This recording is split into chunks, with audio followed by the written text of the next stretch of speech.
Hello, everyone, and welcome back to a series I am doing this Victober called Victorian Desert Island Reads, where I ask a different bookish friends if they were stranded on a deserted island, would what five pieces of Victorian literature would they want to have with them? I am delighted to be joined by my friend Emily from Novelle Novels today. So, Emily, thank you so much for joining me. Thank you for inviting me. It's so exciting. And it's just so fun. I think I found your channel because of Victober. Yeah, we did. I think it was because of Victober. Yeah. And it's just, I always have so much fun kind of celebrating Victober alongside you, seeing what you're up to reading. And I'm no less excited to see kind of your plans for this year's Victober. And I'm really intrigued to hear your list of five books. So Mm. if you have a little introduction, you can do that. If not, we could just dive right into I the can. first title. Well, I think I've not got them in a specific order. I have three that were like straight away decided in my mind from the moment you asked me to do it. And then I had the last two have been a bit like hit and miss. So I wonder if you'll guess them. I think you'll guess at least three. I think you'll guess the first three of them. I yeah, I'm curious. I don't know. I don't want to give anything away, so I'll keep my guesses to myself. Okay. So I've got the first one. Okay. Wuthering Heights, obviously. That was the it's my favourite book in the whole universe. You know it. I've read it four times at least. I first read it when I was a teenager at school and I fell in love with it. Obviously, I'm named after Emily Bronte. I've done read-alongs of it. It's just my favourite book ever. And I love it and I could reread it. I am tempted to reread it this year for Victober, but I may not. I don't know because I'm also reading another Bronte, so I may And not. what is it kind of in Wuthering Heights that keeps you coming back to it? It's the love to hate characters. It's the fact that you know that they're baddies, and you know that it's a tragic love story, and you know it's the setting on the moors. I love that about the Brontes anyway. I love the moor setting. I went to Yorkshire as a teenager, and well, no, preteen probably, I was a child, and I love that dark and gloomy. And it has a side to the book that reminds me of myself, like that darker side that I don't like showing very much. And every time I pick it up, I find something new, and I find another way to either love or hate Heathcliff. Like you can't not, he's just such a baddie. And Catherine, oh my god, she annoys the hell out of me every time.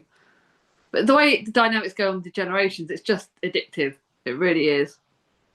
Yes, and there's nothing vanilla about that story. And I just love it's one you can really sink into, and it's Yeah. so immersive. And I love having a reading experience where I know I am fully in the story and just can get lost in it and be outraged and just heartbroken at different moments all over again. Like Yeah. it keeps being so emotionally powerful. Yeah, definitely. I think it does bring out so much emotion. I know it's a real love to hate book. It's like what we call in the UK a Marmite book. You either love it or you hate it. There is no in between with it. And that's the thing. It evokes so much passion and so many emotions. And I just would recommend to everybody who likes dark books. It's not at all vanilla. It's like one of the darkest, and it's not a romance. Like, don't go into it thinking it's romance because it isn't. It's the opposite. But it's just amazing. And it's sad that it's her only novel, like her only main novel. I It will breaks never my not heart. be completely devastated by that. Oh, so You just, sad. yeah, you just can't like not. It's just so wrong. I've got like three editions of it. Actually, I will be rereading it because I've got a new edition. Actually, I will reread it because I've got a new edition, so it won't count on my numbers. You have to christen the new edition. Exactly. You've got to read it after the new year. Oh, Very surprised, I but yeah, love it. that's definitely I love it. Oh, alrighty. Book number two. Right. Actually, I'll mix it up. I won't take that one. David Copperfield. Oh, I love it. I'm gonna have to reread this next year. I was thinking I like to actually. I'm starting to want to reread. This was gifted to me a long time ago by a fellow booktuber, and I think I've read it. I don't think I've ever read it, and obviously we know it's one of Katie's books that she loves, and it's the one that I love the adaptation that's been the screen adaptation. I'm not really a big fan of screen adaptations, so it's my favourite Dickens, and I think I love it because even though it's so long, like it's such a massive book, there are so many characters that you cannot help but fall in love with. and it's just such a pretty book. And like, it's got I don't know if this one's got pictures actually, but I think the other puppies have got pictures. But it's just amazing. Like the characters in it again. You're following David Copperfield. It's like his life story, isn't it? So Mhm. you're following him over his whole life, and you're seeing him grow and change, and you're meeting goodies and baddies, and the characters in this you really do like love to hate as well. And there's characters you absolutely love, like you can't not. I just, and I think this one would be a good one to take on an island because it is so big, so you could really immerse yourself in it in comparison to having like a small one like Wuthering Heights. It's just such a good book. I just love it. And the screen adaptation you're talking about is the one with Daniel Radcliffe when he was younger. No, I think that's more than what I've got. There's a more recent one, like a musical. Oh, Yeah. with Dev Patel? Yes, Dev Patel. That was an amazing one. I I have absolutely love. not watched that one yet, and I need I keep it's not streaming different places, so I just need to go ahead and I think I just want to buy it because I really want to see it. I love the soundtrack actually. Oh, I listen to the soundtrack regularly. But yeah, that it's very different. I thought I'm really fussy with screen adaptations because, like, we know there's going to be a Wuthering Heights one coming up, and the casting for that's just annoyed the hell out of me. So I don't know if I can watch that because I think it differs quite a lot from the book. Whereas David Copperfield, it does have contained the book quite well. And I think reading David Copperfield and reading Demon Copperhead, the other book that's supposed I couldn't like Demon Copperhead like everyone else. I felt guilty because I love David Copperfield so much. And yeah, I've been too scared to read Demon Copperhead. I'm like, nah, I think I'm just happy with David Copperfield. yeah, David Copperfield's so much better. And like this Uriah Heep, and there's just characters in this that you love, like Peggotty, and just, I was going to say the relationship between Peggotty and David is just, I think, one of the sweetest in all of literature. oh, it's just so lovely. And you've just got so many friendships, and like the baddies, like they're just so bad, but the goodies and his relationship that he makes up, and you know who he's supposed to be with, and it is a bit of romance in this, but it is also characters, and it's, to me, it is Charles Dickens at his best. It's his best work. I know it's like not Katie's, but it's his best work in my eyes, and it's just amazing. I absolutely love it. Oh, yeah, and you know what? I'm all for picking the long books for Desert Island. You're not really Yeah, doing much you need else. them, don't you? You do. You do. I think I've All got a right. mixture of long and short here. Like I've Oh, got excellent. Excellent. So. All right, book number 3. This is the other one that's very obvious, and I'll show you the slightly less obvious. Jane Eyre, my other one. We did a didn't we do that? We did a read along of it. I think we did a read along of that and Wuthering Heights. But yeah, this was our first We did. one. Yes. Oh, Good. it's We got just, so many happy memories of this. That there's this real kind of delicious darkness about it, but Joy in it as well. What's that? There is some joy in it. I think that as she changes. That's what I was going to say. It's I love it. Feels like a story of contrast because there is such a warmth to the character of Jane, and just her with that in the midst of all the darkness, she's such a beacon and a light. She really stands out as one of, I think, the Brontes in general. If you include all of the Bronte works, she is probably one of my favourite protagonists. Like she is, because yes, she's been through such hard times, but one of the things I love about her is that she's so strong. Like the way she changes over the course of the book, and when bad stuff gets thrown in her way, she'll bounce back. She doesn't feel sorry for herself. She always finds a way out of these problems, and I think it's lovable. And again, the adaptation of that was really good. We watched that together, and that was really good. I think that adaptation is probably one of the better adaptations. But this is just Mr. Rochester. Oh, he's bad. He's an idiot sometimes. But you just, I love him, and I know I shouldn't. No, I feel like there's like some judgmental readers out there who think, if you kind of enjoy him as a character, it's a flaw in your person. But I'm thinking like this is a book. I'm escaping into a book. Exactly. I can would I want him in real life? No. No, you wouldn't. Such a memorable book character. He's one of the ones you can't help but love. You just can't help it, or he evokes so many emotions. Like I reread Jane Eyre this year with Kat from Brews and Reviews, Danny from Danny's Book World, and Chatty from the Mad Chatter, and we really read it, and they all loved it. They all loved it, but they didn't. There were certain bit controversial bits, and we were all chatting about it all. But it was like seeing some of them reread it, or that some of them read it for the first time, And I was me going, I know this bit and I know this bit, but I love it. I just loved it. It was just, but it is one you can reread again. It's because you do find new elements. Yeah. Yeah. It and I also really enjoy stories that have kind of different um kind of sections and settings to them. And so I find that is some really just refreshing variety within the novel. Definitely. And there is some moments you can't help but cry in that. I think that's the thing with Jane Eyre. There are so many tearful moments, but there are moments where you see joy and moments where you celebrate. But yeah, it's just an Yes. amazing book. It's probably my second favorite book ever, I think. Like it's just incredible. It really is. It's amazing. And it's I think people sometimes feel a little bit like, oh, well, I'm being so I don't know, standard picking Jane Eyre as a favorite Victorian novel, but it's so accessible and it means so much to so many Yeah. people. And there's a reason why so many people love it. Exactly, exactly. I think that's the thing. There is always a good one. The next two books are ones that I've been battling over. And Ooh. the next one is actually the one that I battled over the most about whether I included this, but it is actually Tess of the D'Urbervilles. Oh, okay. So this is one that, boy, I mean, it hurt. It hurt Yeah, when I read it. So how did you kind of know what was coming, or were you very surprised? I was surprised at times. This is another one that I've read twice now. And I know my mum read it, and my mum read it for the first. And I've read a lot of the Hardys. I've not read all the Hardys. Sneaky peek, I will have another. I've got some more Hardys that I want to get to. But I was like, this one is so sad. Again, it's one that's addictive.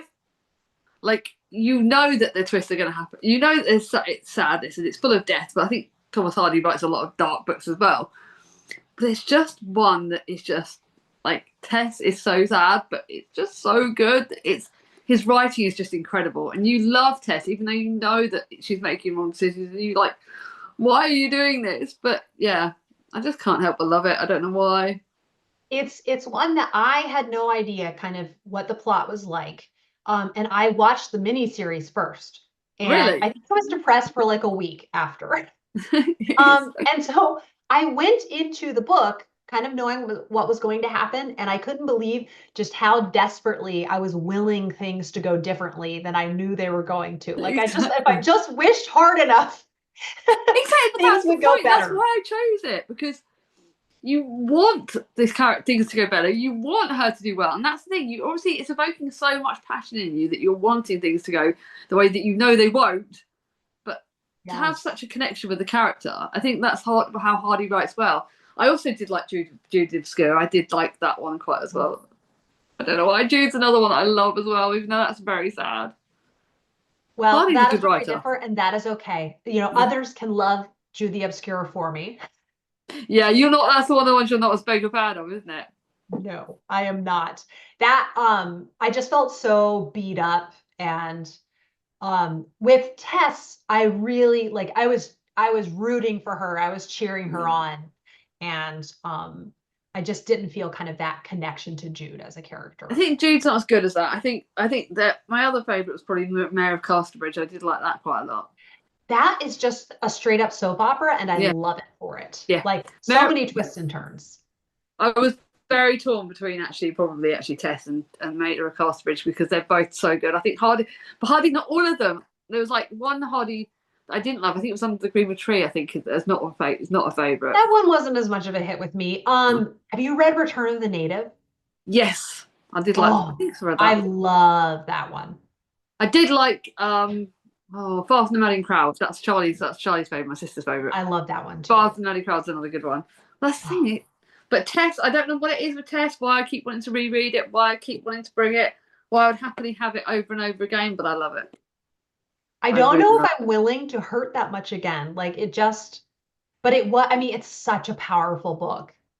it. That's the thing, but it's also a nice length. For me, it's not too long but not too short, and it's a nice His length. his his books are a really like reasonable length for some Victorian compared, you Yeah, know, to other considering most of Victorian the Victorian novels. books are really long. Yes, yes. But I got my last one. Alrighty. My last one is one you're going to love. My last one is one I know you love. Wives Is and it Daughters. I knew you'd love this. I knew it. Oh, I had to have an Elizabeth Gaskell. I love this book. And I think the reason why I would pick this over any of the others, and I've loved all her books, you know, I really have. I think the sad one, what's the saddest one that we weren't?